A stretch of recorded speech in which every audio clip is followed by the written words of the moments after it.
Before my little adventure in New Jersey, my very first ride of the night, I had picked up this guy. He was like a real man's man. Badass beard, cargo shorts, tank top, flat brim snapback, and he was carrying a 30 rack of Bud Heavy. He was headed to his friend's house to watch a UFC event going on that night. We had a really cool conversation.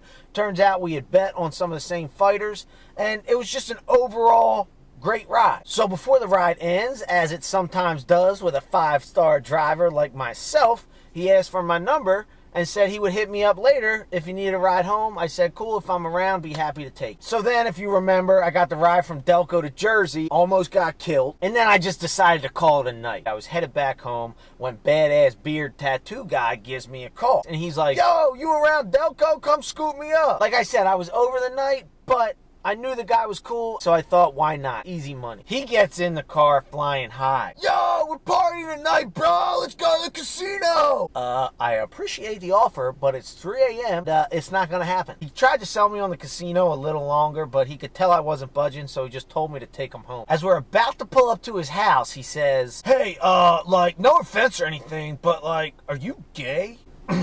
Why would that be offensive? Oh, no, not like that. It's just my boy, he says he got this Uber driver named Ed who was super cool and he was gay, and I was just wondering. Sorry, man. Must be another Ed. Oh, yeah, no, sorry. Must be another Ed my friend knows. But, hey, man, you want to come inside, cross the rest of this case with me? My girlfriend's out of town, so it's just me. I decline hanging out with him longer for the 5th time. He gets out, and I drive away. Now, if there is one thing I am not good at, it's flirting. I can't tell you how many times people think that I'm being flirty when I'm just being friendly. I keep hearing all the times my friends tell me I'm giving off homosexual vibes just because I'm being nice to a guy. And then I start applying the little I know about flirting to the conversation. He was happy to see me, laughed at everything I said, was very engaged, which, to make my point, all those things are things I do with my grandmother, and I do not flirt with my grandmother. Gross! And there's also a ton of Uber rides that fit these characteristics. Then I remembered he invited me inside at 3 in the morning to drink with him, alone. Was he hitting on me? The more I thought about it, the more I was sure that he wasn't just trying to hang out tonight, he was trying to hang out tonight. But then I had a little talk with myself. Don't be the straight dude that thinks every gay guy wants to get with him. You're better than that. I mean, I don't even know that he was gay. He did ask if I was gay. That's a pretty gay thing to do. No straight guy in the world will ever ask that question. So as I was pondering the sexuality of a man that I'd probably never see again, I get a call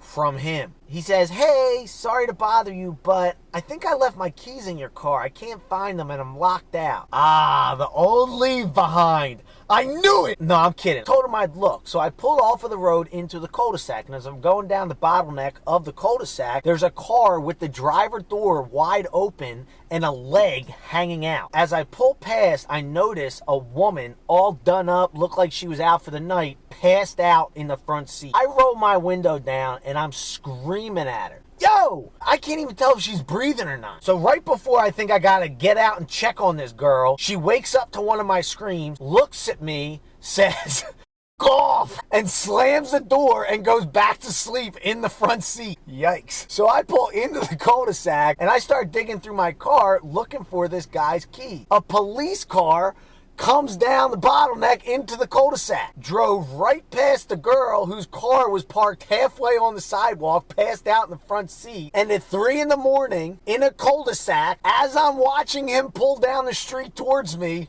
turns his lights on and gives a quick siren. Oh, officer, I didn't see you. Before he even says anything, hey, I'm an Uber driver. My last passenger just lost his keys. I'm looking for him. The officer says, are you okay? AKA, keep talking so I can figure out if you're drunk, high, or just actually an Uber driver who has no real direction in life. That's why you're stuck in a cul-de-sac at 3 a.m. looking for some guy's keys.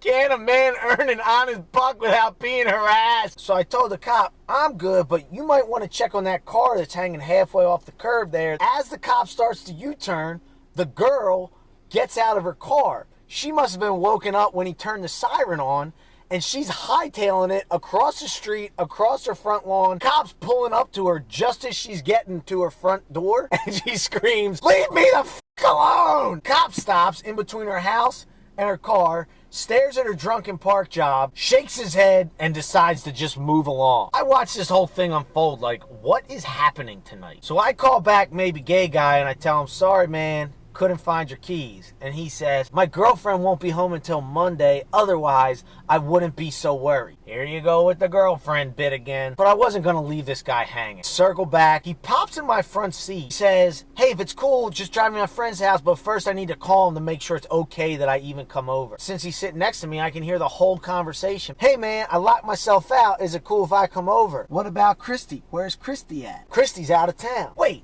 he does have a girlfriend?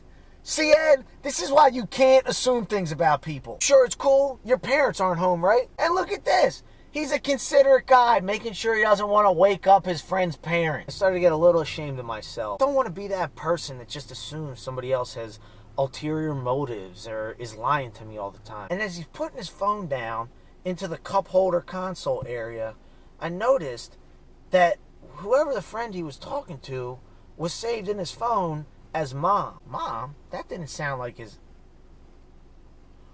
I knew it! I knew it! He wanted a piece of this sexy-ass 5-star rated Uber driver. I knew it! So I dropped him off, and as I'm driving home, thinking about all the implications of everything that just unfolded, in a very safe, pretty wealthy part of Delaware County, there was a car pulled over, 4 guys sprawled on the pavement, arms, legs spread, and 2 cops pointing both of their guns at them. And that solidified it. Right then and there, I knew this was the craziest night of Uber I have ever had in my entire life.